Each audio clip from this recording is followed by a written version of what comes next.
Coming to you from deep within the heart of Texas in our secret underground bunkers, it's the New Republic Radio Show. Welcome everyone to the Monday edition of the New Republic. I'm your host Keith Clark, and today has been a very sad day here at the New Republic. As many of you know that live in the area, the Bryan College Station area, or Texas A&M, you all by now know about the shooting that took place. So we've been listening to the reports that have been coming in, and it's just a very sad situation.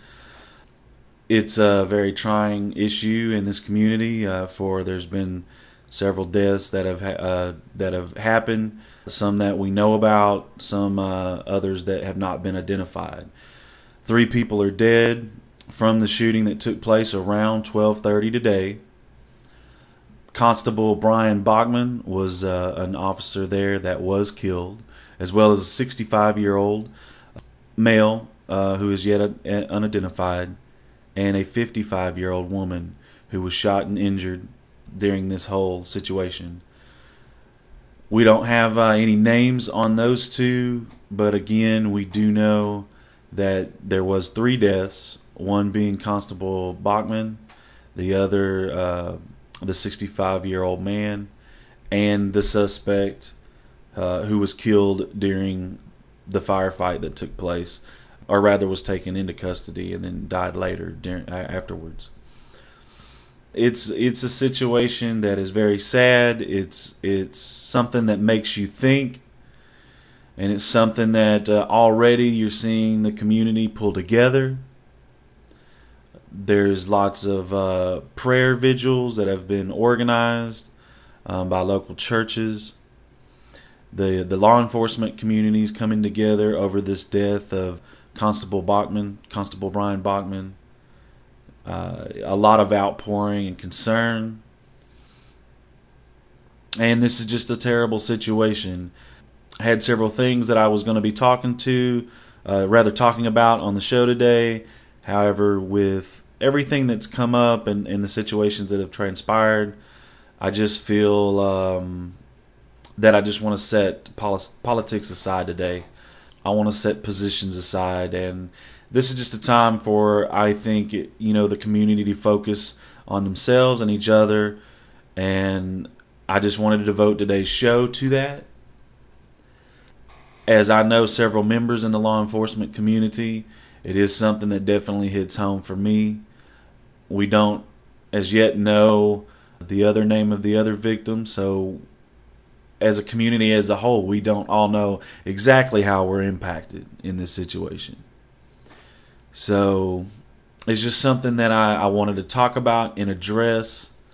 Again, something that's very important, the loss of human life, and especially those officers that lost his life in the line of duty, the officers that were wounded in their line of duty. There was 2 other officers from College Station PD that were injured by gunshot and other means during the entire situation.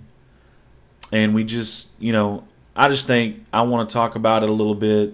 I want to provide an outlet for the community through my website, through YouTube, through my YouTube site, as well as you can call the phone number for the New Republic, 979-31-TALK-6, 979-31-TALK-6. And anybody that wants to use that as an outlet, you're more than welcome. I will do my best to post any comments and get those out there, repeat those comments on air, as well as any messages you want to leave. I'd be happy to replay those on our next show, or if somehow time permits later today. Also, with this whole situation, what we do know is Constable Brain Bachmann approached this house earlier today to basically give a eviction notice to the tenant there who was renting the house.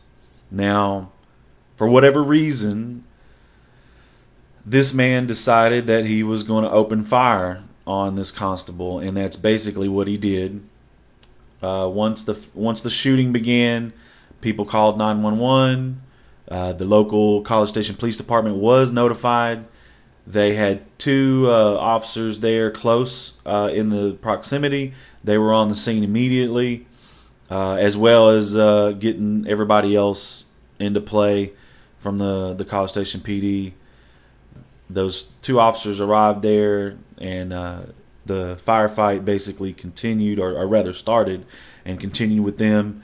And then as more and more officers got on the scene, eventually they did take care of it fairly quickly. Within 15 minutes of the calls, this situation was taken care of. The suspect was taken into custody, and he was wounded. Later on, he died.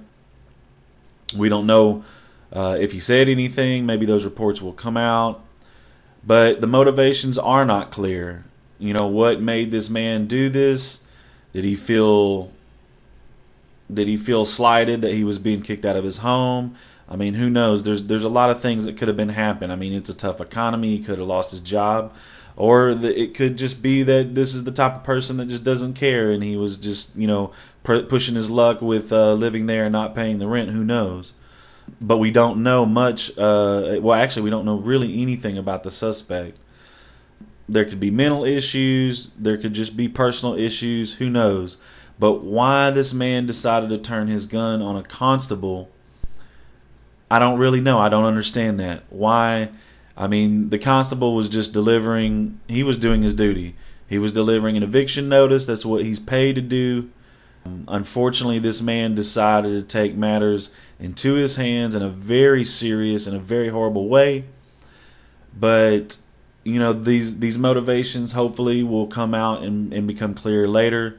It was just a horrible situation, and why he decided to continue to open fire on other policemen once they got to the scene. And of course, he shot and killed, shot and wounded bystanders, innocent bystanders. So, I mean, this is just a horrible situation. We've had, lots of horrible gunman instances that have taken place here in our country as of late. But this one kind of it doesn't seem particularly planned. It doesn't seem that it was for a particular reason other than, this man did not want to be evicted in some kind of way.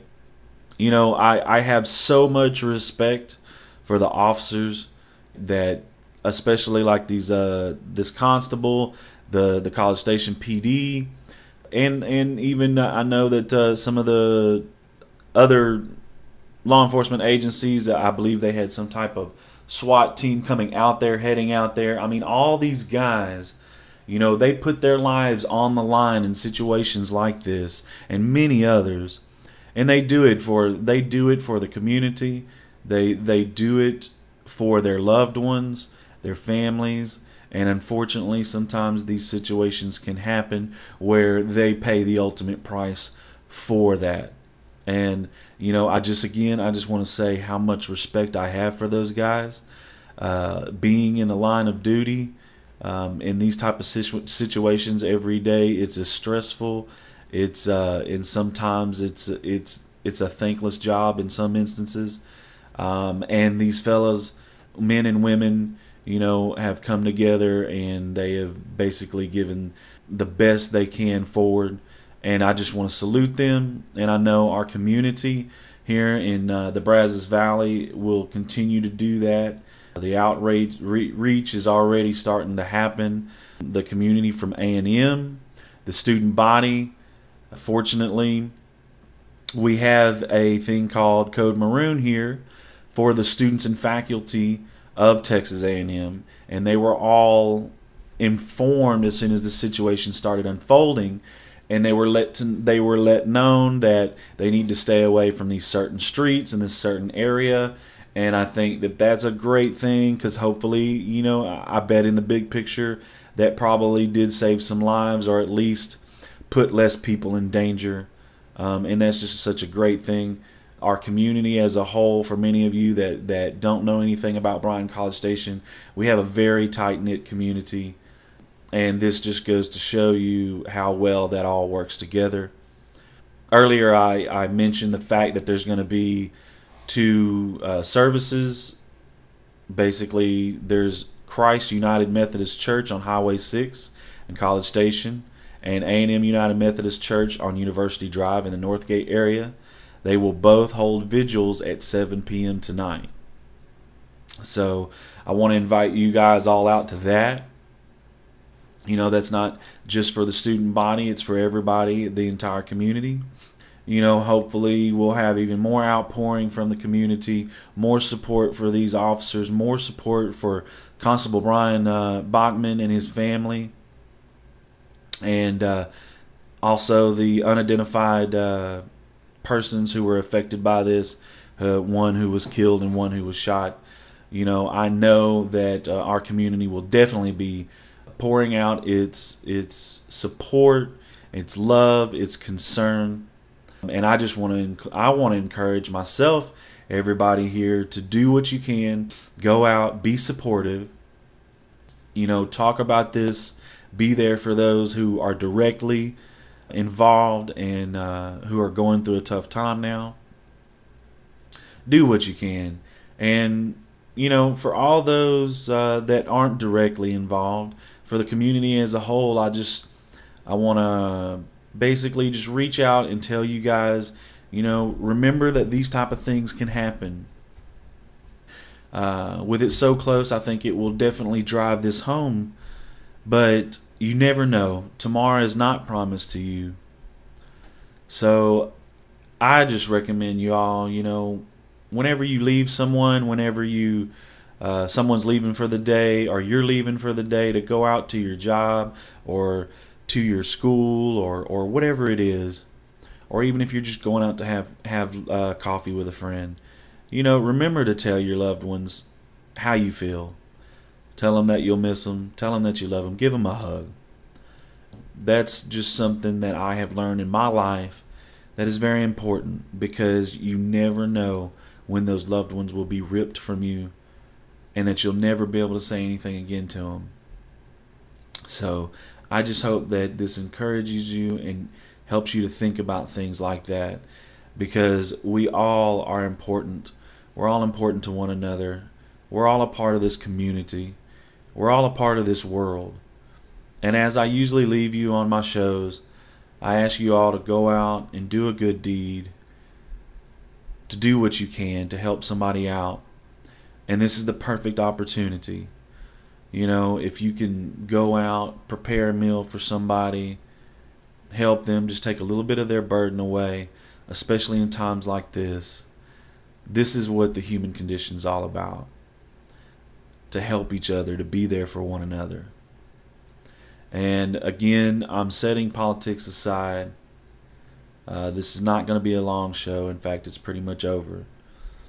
But I just wanted to reach out to the community and say thanks. Again, giving thanks to those officers, giving thanks to the community.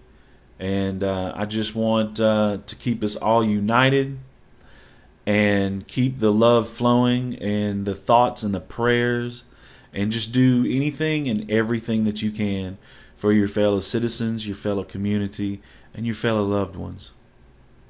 That's it for today. Maybe I will resume my normal scheduling program definitely by Friday. Maybe I might do a show on Wednesday, depending on how everything's going. But again, I just thoughts and prayers going out to everybody from the New Republic, from me, your host Keith Clark. I just hope that all of you stay safe, stay strong, and again, give somebody a hug, give them a helping hand, tell somebody you love them. All right. Thanks, folks. We'll talk to you later.